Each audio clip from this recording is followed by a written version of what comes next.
Et hello tout le monde, on se retrouve pour le bilan, l'update, lecture du...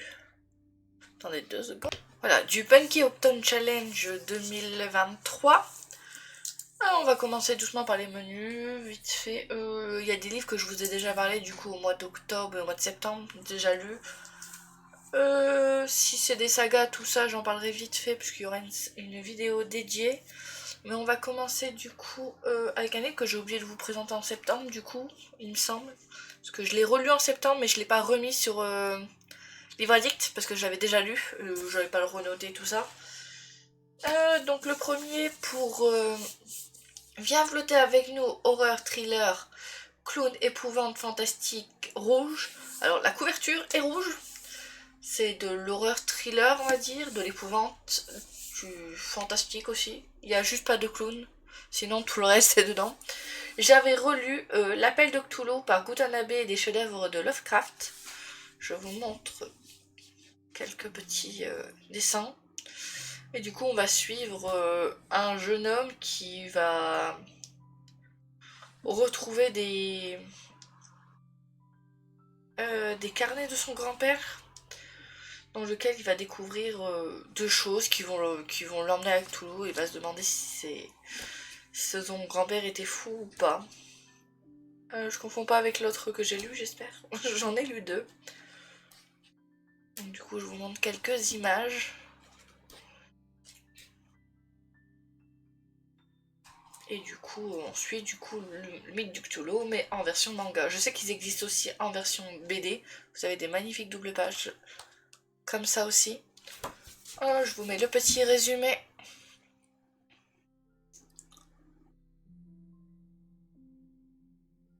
Hop, moi c'était une relecture, donc c'était sympa, j'ai bien aimé. C'est pas mon préféré de Lovecraft. C'est pas mon préféré, mais il était sympa. Vous allez voir un petit peu sur le côté. Hop. Ensuite, pour l'enfer des backrooms, dimension parallèle, cryptique, labyrinthe, internet, légende Uber, mystère. J'ai pris pour mystère le mystère de la disparition de la jeune sœur dans Grimoire Noir. Alors j'avoue que je m'attendais à autre chose quand j'ai lu Grimoire Noir, je m'attendais pas du tout à ça. C'était sympa, les dessins sont très bien, je sais pas si vous arrivez très bien à voir, mais ça va, le téléphone ne bug pas comme les dernières fois pour l'instant. Je n'ai pas encore pu acheter de nouvelles caméras, donc on est avec mon portable, enfin un ancien portable. Et du coup on va suivre ce jeune garçon qui va essayer de découvrir ce qui est arrivé à sa sœur. Et on est dans une ville un peu, comment dire, éloignée de tout, dans lequel il y a des sorcières, et en dehors, si les sorcières essayent de sortir de cette ville, elles risquent de mourir. Du coup, on va suivre doucement ce jeune garçon, essayer de retrouver ce qui est arrivé à sa sœur. Et on va le suivre dans cette enquête. Donc voici notre petit mystère, ce qui est arrivé à sa sœur. C'était sympa, franchement. En plus, il est bien épais. Il y avait du contenu quand même. Par rapport à d'autres trucs que j'ai lus, il y avait de quoi faire. Ensuite, pour Perfectly Splendid, Fantôme, Famille, Manoir, Possession, Gothique, Drame. J'ai ma pile qui est en train de tomber. Je vais pas m'en sortir si tout tombe. J'ai lu Mexican Gothic. Je vous en parle pas plus que ça, je dois faire une vidéo sur ce bouquin. Je l'ai pas encore faite. Et j'aurai pas le temps de la faire aujourd'hui, donc ce sera pas pour tout de suite. Je vous mets le petit résumé. J'ai mis 17 ou 18 au bouquin, je crois. Du coup, on va suivre Noémie, qui va se retrouver à aller chez... Comment dire, chez la belle famille de sa cousine qui s'est mariée et qui est malade. Et ils ont reçu des drôles de lettres. Donc son père va l'envoyer vérifier ce qui se passe, si la cousine va bien. Et là-bas, on va découvrir que tout n'est pas normal, le manoir est bizarre, il se passe des choses bizarres, sa cousine a des propos assez étranges. D'un coup, elle lui dit aide-moi, sauve-moi, les murs parlent, tout ce que tu veux. Et la fois d'après, non, tout va bien, je n'ai jamais dit ça. Et à côté de ça, t'as la famille qui est assez bizarre, les rêves qu'elle commence à faire. Elle a l'impression que les murs bougent, elle est surveillée, elle n'a pas le droit d'aller en ville comme elle le veut. C'est assez. Il se passe des choses assez étranges, alors que elle, à la base, ben c'est juste. Elle est juste venue rendre visite, quoi. Et. Ben, tout n'est pas tout blanc, ni tout noir dans ce bouquin, c'est très compliqué. Mais lisez-le, il est bien. Le début est assez lent, mais après ça se passe tout seul. Comme je vais avoir une vidéo dessus, j'expédie un petit peu. On en parlera plus dans la vidéo dédiée. Ensuite, dans Automne douceur de vivre, dans Somoting Weekend, oulala, The Way Come, je suis nulle en anglais, ne cherchez pas. Halloween, octobre, automne, fête foraine, enfance, cauchemar. J'avais mis un livre, j'avais mis La maison des cauchemars. Il m'emballait pas plus que ça. J'ai changé pour un livre que j'ai acheté au cours du mois et que j'ai lu en lecture commune sur le Discord de Kimi Collection. Donc les mots que je prends, c'est l'enfance et cauchemar, on va dire. Enfance, vous allez pour le conte d'origine et à la base c'est censé être des enfants qui ne grandissent pas. Et le côté cauchemar, c'est ce qui arrive à notre petit Winnie. Donc j'ai lu The Never King et je l'ai mis dans cette catégorie-là. Et le livre est magnifique, je vous montre. Enfance, cauchemar, j'ai mis dans enfance par rapport à... C'est parce que c'est une réécriture de Peter Pan à la base. Mais sachez que je ne le conseille pas à des jeunes enfants. C'est spicy quoi, c'est adulte. C'est à 16 ans minimum et encore. Mais ouais, 18 ans quand même. C'est vraiment, il y a des scènes, dès les premières pages, dès les premières pages vous comprenez comment ça va être le reste du bouquin. Du coup je vais pas vous montrer de page, je vous montre le résumé. Mais du coup, vite fait, qu'est-ce que c'est The Never King. C'est une réécriture de Peter Pan dans lequel on va suivre Winnie qui à 18 ans, chaque femme de sa famille avant elle s'est retrouvée enlevée par un jeune garçon nommé Peter Pan. Elles disparaissent un certain temps, puis elles reviennent. Mais quand elles reviennent, elles ne vont pas très bien, elles ont perdu la tête, elles sont folles, voilà. Et donc on va suivre l'année où Winnie, enfin l'année, le jour où Winnie va avoir ses 18 ans. Peter Pan va venir la chercher. Et Peter Pan attend quelque chose d'elle, attend quelque chose de sa famille. Et on va suivre sa façon de vivre là-bas parce que franchement, sans vous mentir, on dirait pas que Madame a été enlevée. Non, elle vit sa vie. Ouais, c'est chaud. C'est chaud. Dans tous les sens du terme, c'est chaud. Et du coup, on va découvrir ce que Peter Pan attend d'elle, comment ça va se passer. Et à la fin, il se passe un truc et t'es en mode, mais elle est où la suite? Donc j'espère que les éditions grossières ne nous feront pas attendre plus que ça pour nous donner la suite. Voilà, pour The Never King. J'ai aimé ma lecture, c'était sympa, mais je ne le conseille vraiment pas aux jeunes. Il y a beaucoup de spicy. Poupée de souvenirs automatique à votre service. Épistolaire, correspondance, sentiment, émotion, amour, deuil, gratitude, guérison. Il rentre dans beaucoup de termes. Il rentre dans sentiment, émotion, amour, deuil, gratitude et guérison. Enfin, il rentre dans à peu près tout ça. J'ai lu La nuit où les étoiles se sont éteintes pour cette catégorie-là. J'ai vu d'ailleurs que le 3 allait pas tarder à sortir. Janvier, février, je ne sais plus. Et je n'ai pas encore lu le 2. Il faut que je me le procure. Du coup,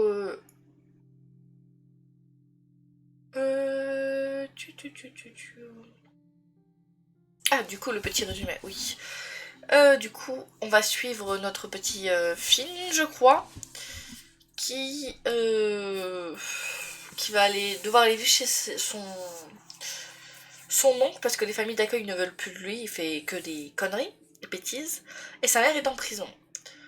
Il va aller vivre chez son oncle, il va rencontrer des gens, il va être dans un lycée, on va voir qu'il est détruit, qu'il il se bat, il se drogue, il boit, vraiment, il est dans la descente aux enfers. Il va rencontrer des gens dans cette nouvelle ville, dans ce lycée, qui vont l'aider à un peu se reconstruire.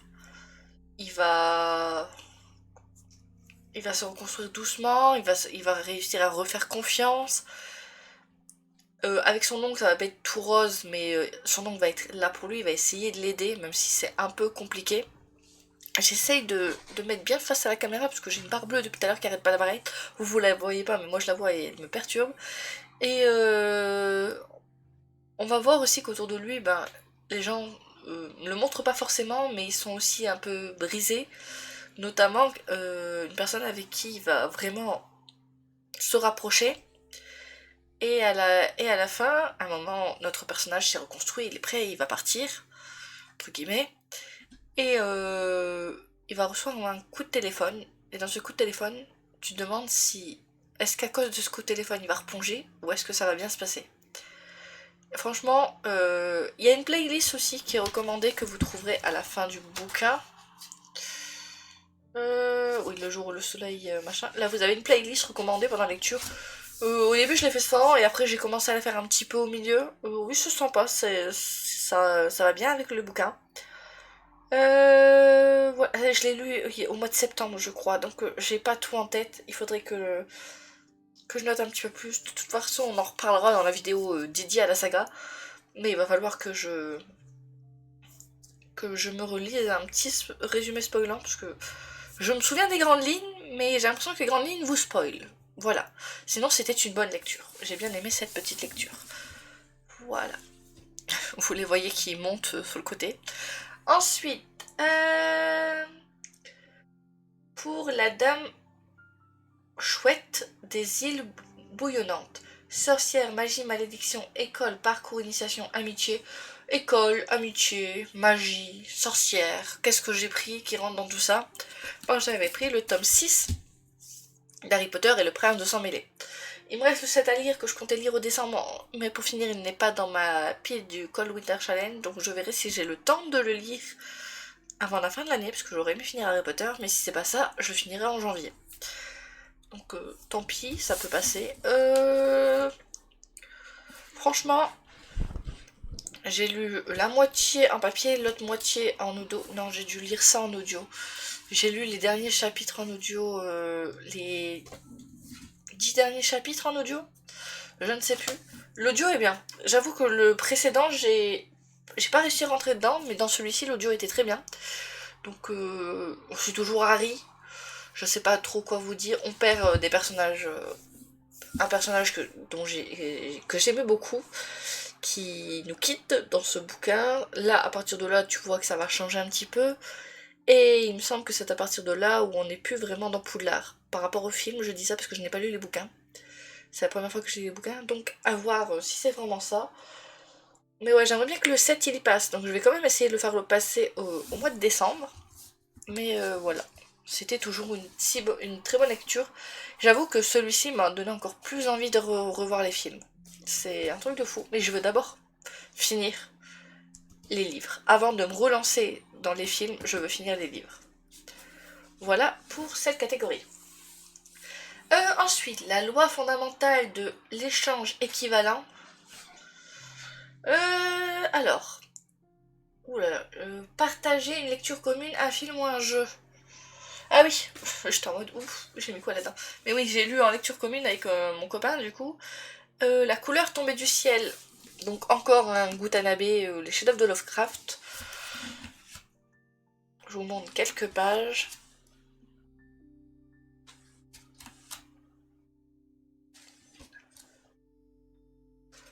Celui-ci aussi, j'ai dû vous en parler en septembre, puisque c'est un premier que j'ai lu, un des premiers que j'ai lu pour le challenge. Donc la couleur tombée du ciel, c'est quoi? Je peux vous mettre le résumé aussi au passage. Si le focus veut bien se faire. Voilà. C'est l'histoire de jeunes fermiers qui un jour vont avoir une météorite qui va tomber clairement dans leur jardin. Enfin dans leur jardin, dans leur champ. Et ils vont appeler des experts pour qu'ils regardent, mais les experts, ils vont essayer de prendre des échantillons, les échantillons disparaissent, et au fur et à mesure du temps, la météorite va juste disparaître tout seul. Bon voilà, les experts, ils n'ont plus rien à faire, elle a disparu, mais il commence à se passer des trucs bizarres, des plantes bizarres poussent, des animaux bizarres se transforment légèrement, alors le petit lapin qui promène, il vous attaque carrément. Il commence à se passer des trucs bizarres. Et même la famille, elle commence à devenir bizarre au fur et à mesure. Les personnes de la famille disparaissent. Nous, on va suivre une famille qui habite loin, pas très loin, qui est censée être amie avec cette famille qui, de temps en temps, va aller demander des nouvelles, et qui va les voir dépérir, les uns après les autres. Et il se passe des choses étranges. C'est plus vraiment c'est plus vraiment les gens qui le connaissaient, ils disparaissent au fur et à mesure, ils deviennent autre chose. Voilà, sans trop spoil, voilà. J'ai bien aimé. Je sais qu'il y a un film qui existe aussi là-dessus. En plus des bouquins originaux, des mangas et des BD, il y a un film qui existe sur celui-ci. Bah, c'est bon, pour celle-ci. Ensuite,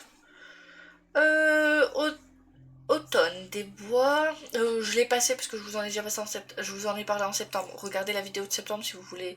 Je crois que j'en parle plus en septembre. Et je m'en souviendrai plus parce que je venais de le lire. Là, c'est un peu plus lointain.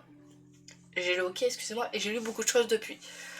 Euh, Pomme alors, c'est le goût de la tarte aux amandes.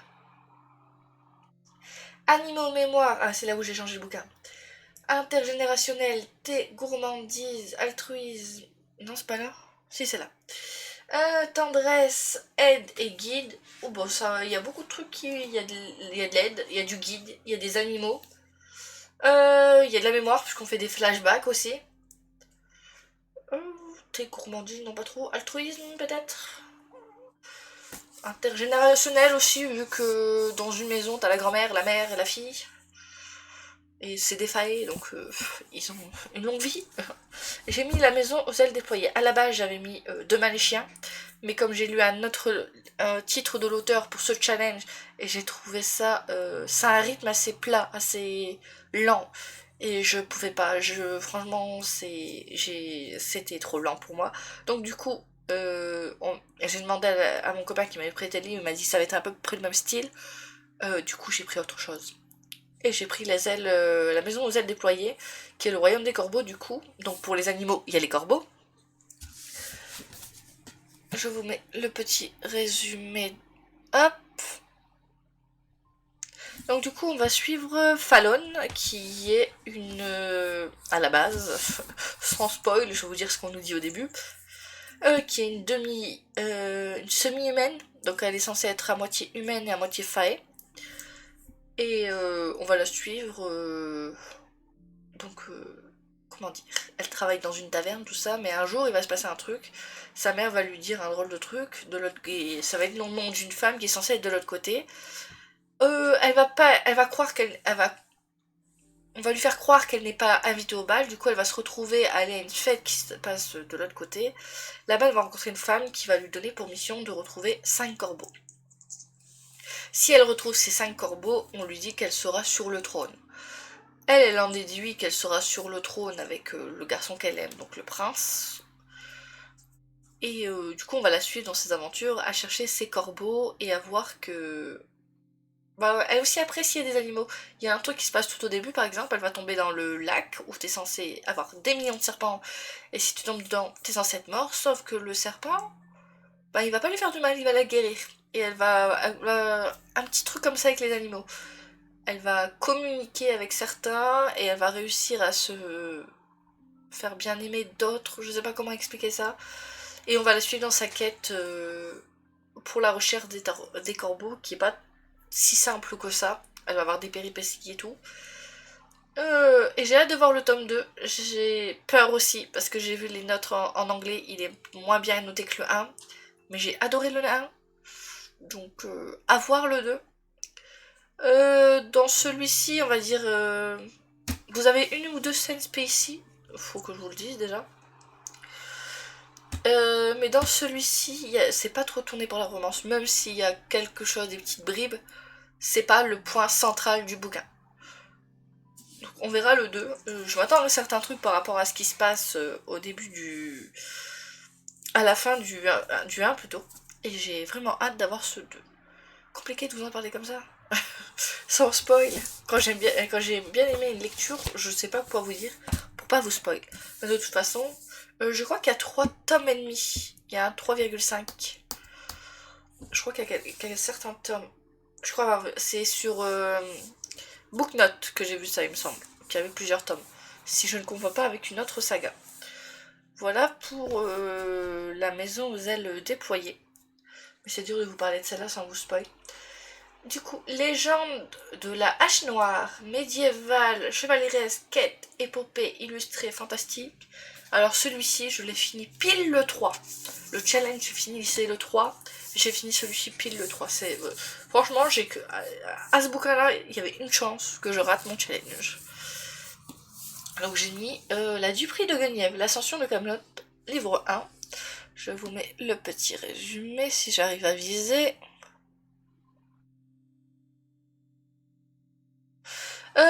Du coup, on va suivre la princesse Guenièvre, entre guillemets. Pour ceux qui auraient lu le bouquin, vous comprendrez pourquoi je dis entre guillemets.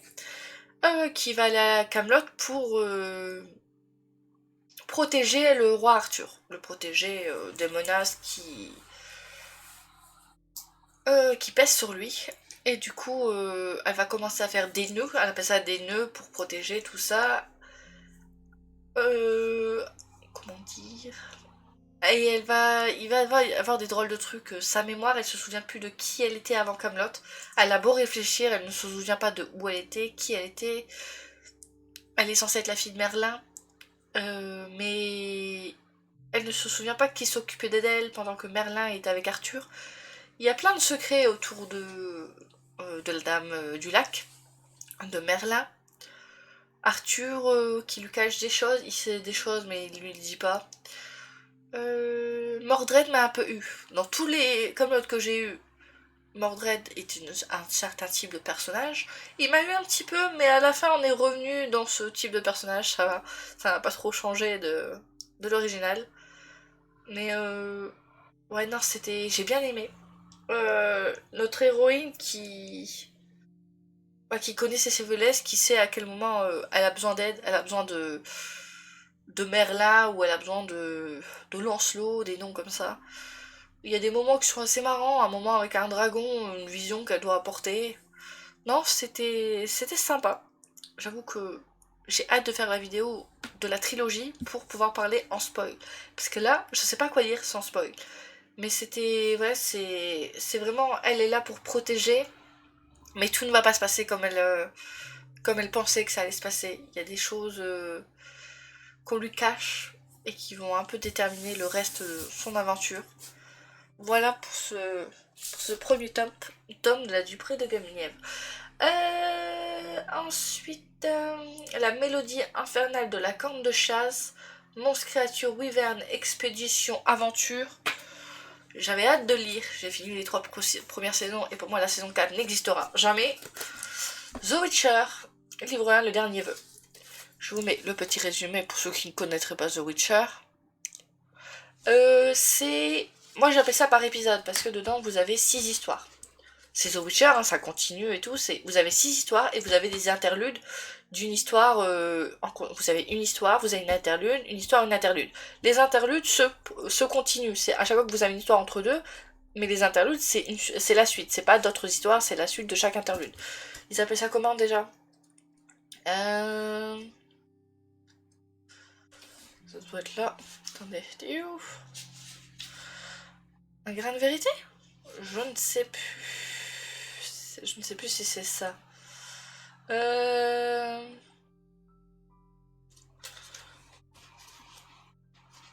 crois que je l'avais. Ah, compliqué. Je l'ai vu.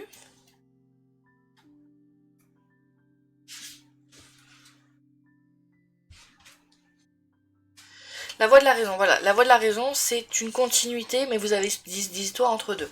Les histoires, pour ceux qui ont vu la série, je trouve que les premiers épisodes sont vraiment semblables au bouquin. Juste le dernier épisode qui me semble ne pas être pareil que la série. Sinon c'est vraiment semblable à la série je trouve, à part des petits changements, genre dans le bouquin, il va rencontrer une créature à un moment, dans un château où il se passe des choses qui cachent quelque chose, où il est maudit ce monsieur, et dans le bouquin il ne le connaît pas, il va juste lui demander l'auberge. Dans la série il le connaît. Vous avez des petits changements comme ça. J'ai bien aimé franchement de replonger dans The Witcher en version papier. Bon, je vais continuer du coup. De toute façon, j'ai tous les bouquins dans cette collection là. J'ai tous les petits bouquins. Bon, c'est quoi dire sur The Witcher? C'est tellement connu.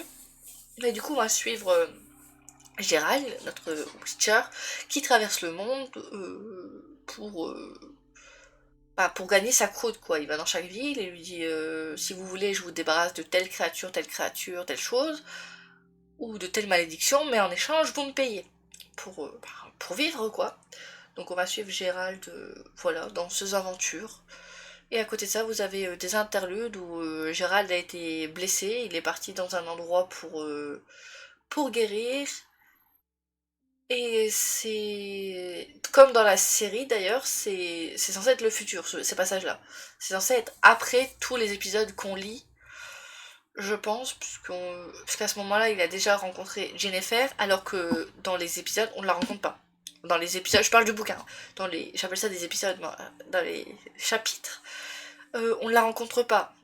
Donc dans l'interlude est pour moi plus avancé et futuriste du coup par rapport à... C'est le futur après ces petites histoires. Voilà, mais pour l'instant, j'ai lu que le premier tome, et pour l'instant, je le trouve fidèle à la série. Enfin, je trouve la série fidèle au bouquin, plutôt. À part le dernier, l'histoire avec les... Faudrait peut-être que je re-regarde, mais l'histoire avec les elfes, dans le bouquin... Peut-être que je m'en souviens pas, hein, mais j'ai pas l'impression que ça se passait comme ça dans le...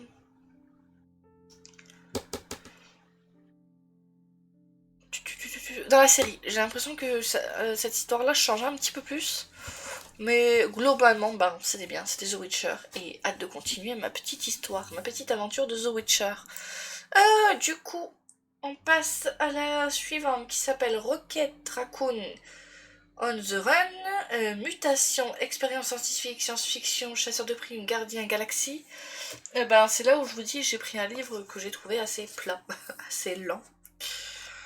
J'ai lu Au Carrefour des Étoiles, donc c'est de la science-fiction. Vous avez des extraterrestres, vous avez des gens qui viennent de galaxies différentes. Je vous mets le petit résumé.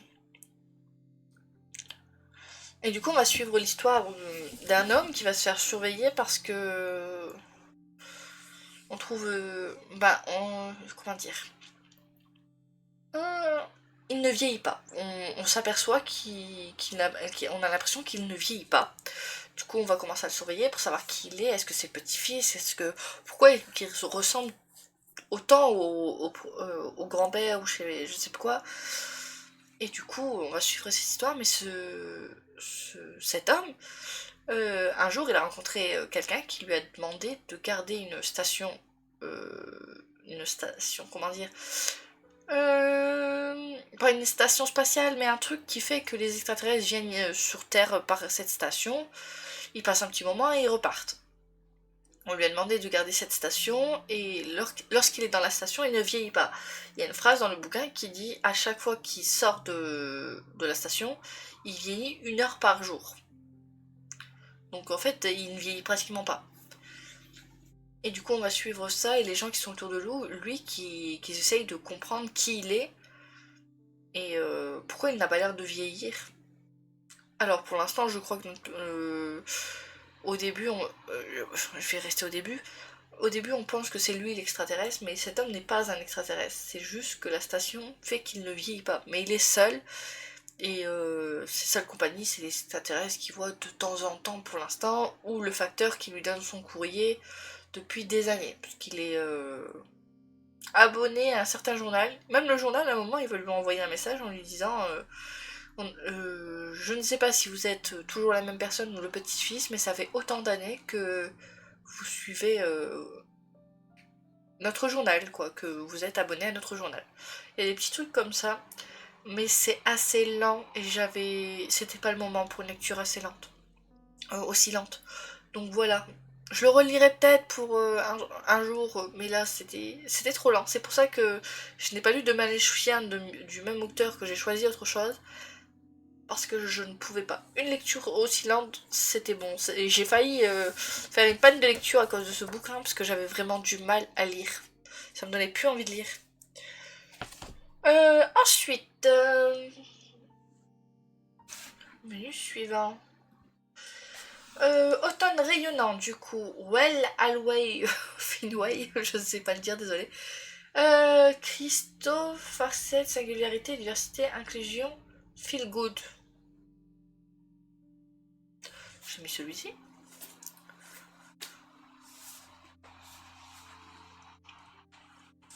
Ah, peut-être pour inclusivité et feel good, du coup. J'ai mis A Thing of Affection. À moins que je me trompe avec l'autre challenge en cours, mais je crois que c'était bien ça. Du coup, je vous montre quelques petites pages de dessin.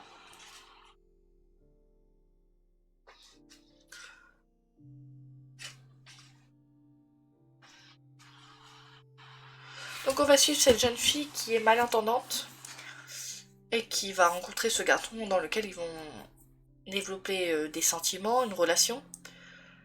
Et elle, on va la suivre dans son évolution à se faire comprendre, à travailler. Elle va travailler malgré qu'elle... elle va travailler dans un café, donc vous imaginez dans un café quand les gens crient juste votre serveuse ou un truc comme ça, c'est peut-être pas simple. Mais on va la suivre dans son évolution, elle a trouvé un travail. Elle a un copain qui voyage beaucoup, qui connaît beaucoup de langues, et lui, il veut apprendre le langage des sourds. La langue des signes, plutôt. Le langage des sourds, qu'est-ce que je raconte? Le langage des signes. Et du coup, elle va lui apprendre, et c'est comme ça qu'ils vont développer une relation. Là où j'en suis arrivée dans le tome 7, le 8 n'est pas sorti, ou je ne l'ai pas, je ne sais plus. Là, il y a un changement qui arrive, il lui a posé une question, et elle a répondu positivement à cette question, donc à voir comment ça va évoluer. C'est toujours aussi feel good, aussi mignon. Voilà. J'ai pas trop de choses à dire sur ce manga, à vrai dire, pour l'instant c'est assez simple, assez posé. Mais c'est le deuxième où je lis comment dire, une romance avec un handicap, je crois. Il y a Thing of Affection et j'avais lu Perfect World qui était très bien. J'ai tous les tomes rangés dans la bibliothèque. Mais oui, j'ai pas le même sentiment, la même sensation qu'avec Perfect World. Après là c'est des jeunes. Perfect World, c'était des adultes, je voyais plus vraiment tout, tout ce qui était difficile pour une personne en fauteuil roulant, tout ce que ça... On voyait plus les difficultés, je trouve, dans Perfect World que dans Sin Affection. On en voit quelques-unes, mais ils ont plus approfondi le côté romance que ce qui touche à la jeune fille. Et j'aurais aimé voir un petit peu plus du quotidien de la jeune fille. Voilà pour ce tome-ci. Ensuite, l'esprit indomptable de Joe March. Place de la femme, indépendance, ambition, rêve, sororité, théâtre, écrivaine. Bon bah c'est une écrivaine. Place de la femme, indépendance. Ouais, il y a tout là-dedans. J'ai lu Vénère, qui est qui est un poche, mais qui est un essai. Voilà, j'avais plus le mot. C'est un essai et on va suivre du coup l'autrice qui va nous parler de son ressentiment en tant que femme et en tant que musulmane, je crois que c'est ça.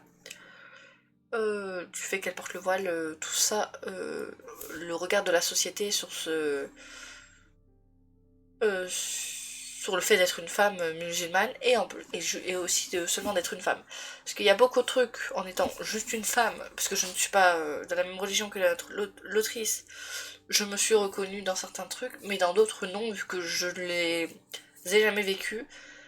Mais c'était sympa.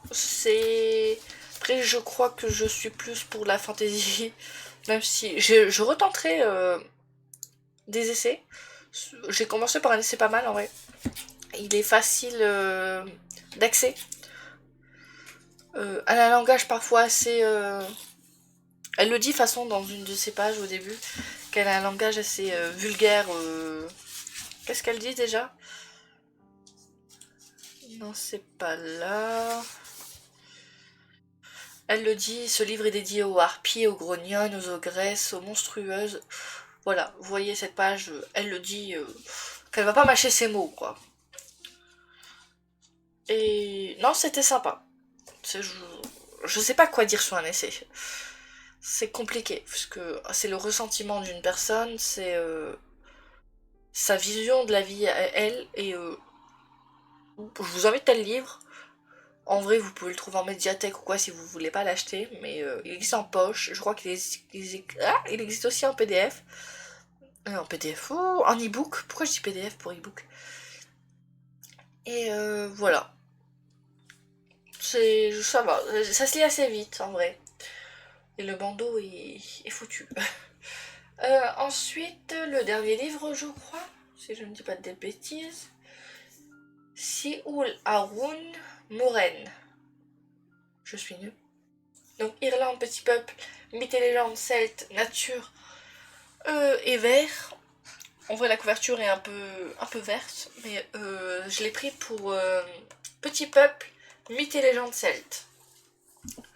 Donc j'ai lu le conte de Corrigan, du coup. Youch.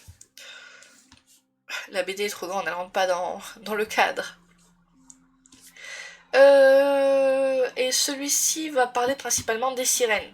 Donc c'est un tome 3, mais vous pouvez les lire indépendamment les uns des autres. Celui-ci du coup va parler des légendes des sirènes. Bon, c'était sympa. C'est sympa mais sans plus. Bon, on va parler de différentes sirènes, de leur comportement, de ce qu'elles font aux hommes. Cette page-là, je vais arrêter de vous la montrer parce qu'il y a un petit peu de femmes dévêtues, voilà. Mais voilà. Et on va voir vraiment, c'est des histoires sur les sirènes. Ça m'a pas plus... comment dire?